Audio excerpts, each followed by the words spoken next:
오늘은 영혼의 어두운 밤을 통과할 때, 제목이 굉장히 거창하죠. 영혼의 어두운 밤을 통과할 때, 그냥 간단하게 얘기하면 힘들 때입니다. 어려울 때이죠.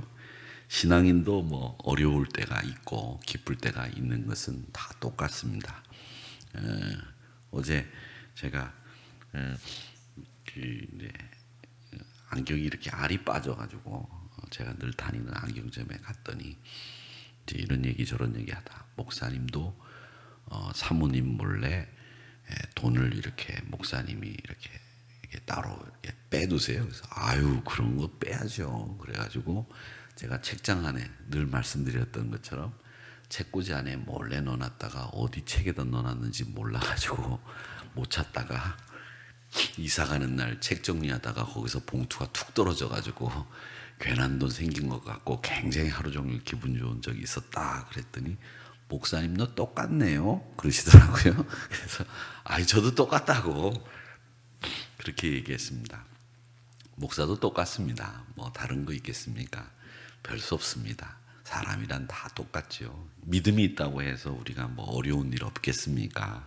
믿음이 있어도 어려운 일 있고 영혼의 밤이라고 불리우는 힘든 일들이 있죠.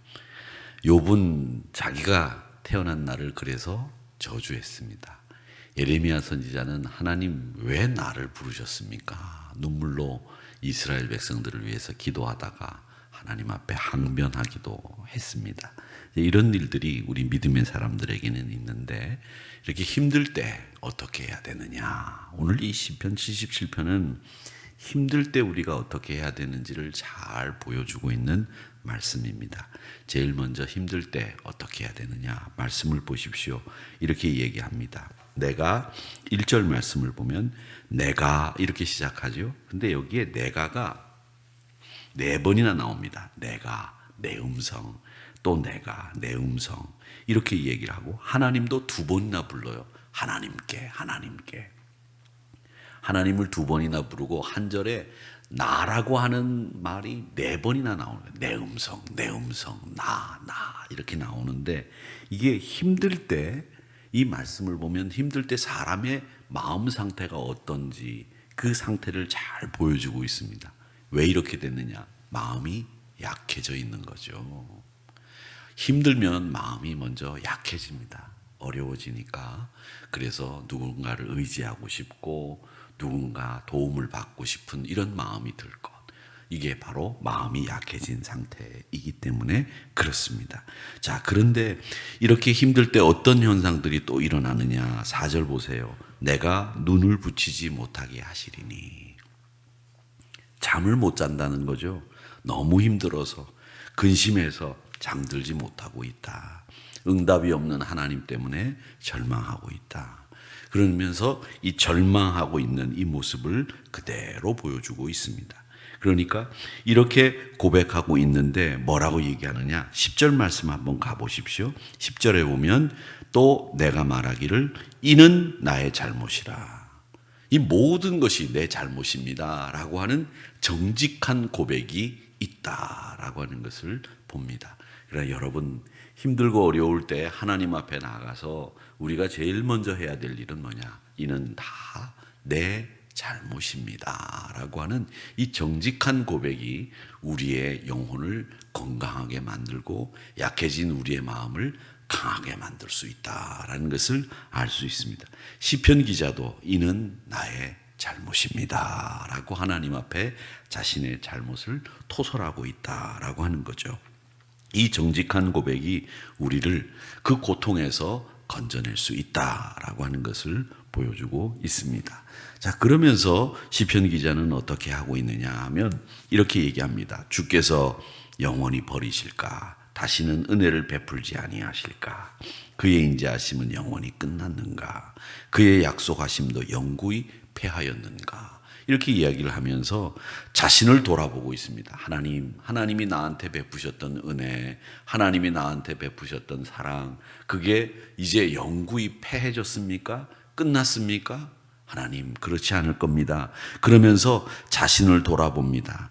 자신을 돌아보는데 어떤 일을 돌아보느냐? 11절 말씀에 보면 여호와의 일들을 기억하며 주께서 옛적에 행하신 기이한 일들을 내가 기억하겠습니다. 하나님 은혜를 베푸신 것을 내가 잊지 않겠습니다.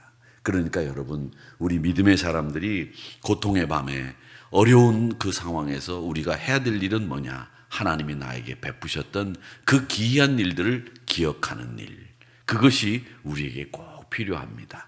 정직하게 자신의 죄를 토설하고 하나님이 나에게 베푸셨던 은혜를 기억하는 것, 그게 하나님 앞에 이 어려움과 고통을 벗어나게 할 수 있는 길이다라고 하는 것이죠.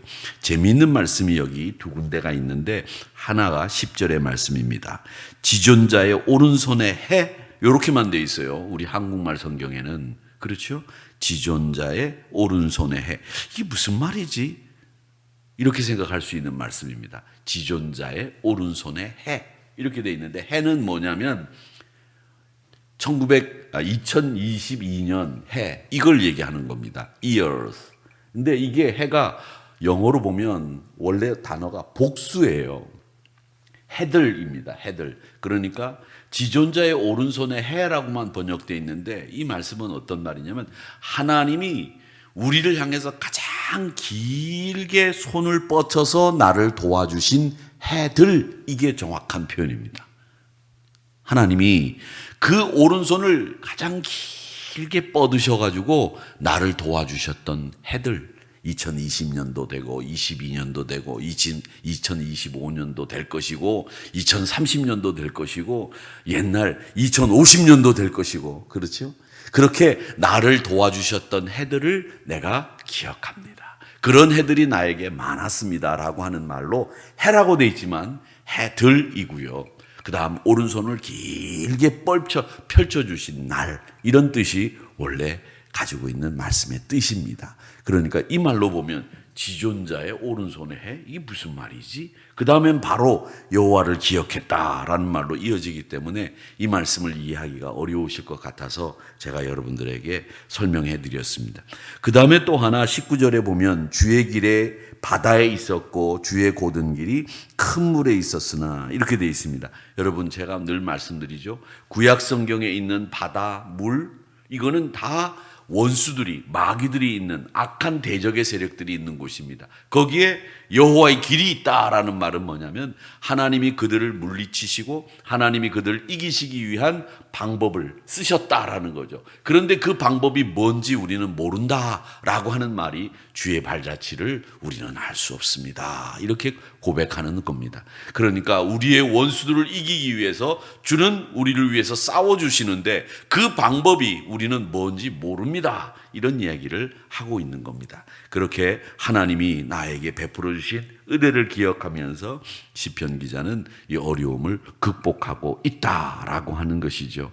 자, 그렇게 하나님이 나를 인도해 주시는 것을 기억합니다. 하나님 나를 도와주십시오, 그렇게 얘기를 하면서 자기의 잘못을 인정하고 자기를 돌아보는 모습들을 기억하고 있습니다. 자, 내가 기억하는 하나님은 어떤 하나님인지 한번 보시기 바랍니다. 시편 기자가 그렇게 얘기를 합니다. 13절에 보면 하나님같이 위대한 신이 누구이겠습니까? 하나님같이 위대한 신은 없습니다, 이렇게 고백하고 기억하죠. 그 다음에 기이한 일을 행하신 하나님, 속량하시는 하나님, 물도 주를 두려워합니다.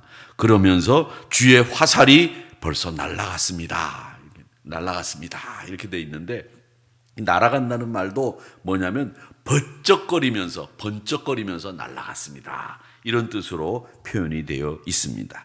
그래서 이 말씀을 쭉 종합해 보면 어렵고 힘들 때의 시편 기자는 뭐를 했느냐? 자기의 잘못을 기억했고 자기를 돌아봤고, 그리고 하나님이 나를 인도해 주셨던 그 놀라운 사랑들을 기억해내는 일, 이걸 통해서 이 어려움을 극복했다라는 것을 오늘 이 시편 77편이 우리에게 가르쳐주고 있습니다. 사랑하는 성도 여러분, 힘들 때 내 잘못이라고 토설하는 이 회개의 심령이 하나님 앞에 이 어려움을 극복할 수 있는 방법이다라는 것을 우리에게 말씀하시고 있고, 하나님이 베푸신 그 은혜를 기억하는 일, 그리고 나를 돌아보는 일, 이런 일들이 하나님께서 우리에게 원하시는 삶이다라는 것을 기억하시면서 여러분 답답한 현실, 응답 없는 기도에 지쳐 있을 때에 오늘 이 시편 77편 기자의 고백과 그의 신앙의 모습을 잘 기억하십시오. 십자가의 은총을 깊이 묵상하시면서 하나님이 나에게 베풀어 주신 은혜들을 쭉 생각해 보시기를 바랍니다. 그리고 나를 한번 돌아보시죠. 그럴 때 너는 저절로 하나님, 이 모든 것이 내 잘못입니다 라고 정직하게 고백이 터져 나오게 될 때 그 어렵고 힘든 고통의 터널에서 벗어나올 수 있다라고 하는 것, 그 기억이, 하나님이 나에게 베풀어 주신 은혜의 기억이 우리의 영혼을 살릴 수 있다라는 것을 다시 한번 기억하면서 하나님 앞에 서시기를 바랍니다. 새 힘 주실 줄로 믿습니다. 하나님이 오른손에 해, 그 오른손을 길게, 가장 길게 펼치셔서 우리를 꼭 붙잡아 주시고 도우시는 해들이 여러분의 전생애가 되기를 주님의 이름으로 축복합니다. 그 오른손의 해가 올해만 끝나는 게 아니라 내년에도, 내후년에도 계속 하나님이 나를 부르시는 날까지 하나님이 나를 늘 오른손으로 길게 펼치셔서 나를 도와주시는 해가 되기를 주님의 이름으로 축복합니다. 그런 해가 되어서 여러분 삶 속에서 늘 복된 일들이 많아지기를 바라는데, 어렵고 힘들 때 저는 그런 생각합니다. 나를 중심으로 생각하는 거, 이게 시편 기자 1절 말씀에 보면 내가 내 음성으로 이렇게 되는 것이 우리 인간의 인지상정이고 우리의 본래 모습이지만, 여러분 어려울 때일수록 나를 중심으로 생각하지 마시고 하나님 중심으로 생각하고 하나님 뜻이 무엇인지를 헤아릴 줄 아는 이런 자세도 우리에게 필요하다라는 것을 오늘 이 말씀을 통해서 배우게 됩니다. 힘들고 어려울 때 하나님 앞에 정직하게 토설하고 하나님의 그 은혜를 기억할 때 하나님이 여러분에게 새 힘 주실 줄로 믿습니다. 새 힘으로 무장하시는 여러분들 되시기를 바라고, 그 능력으로 승리하시는 우리 하늘이 성도님들이 되시기를 주님의 이름으로 축복합니다.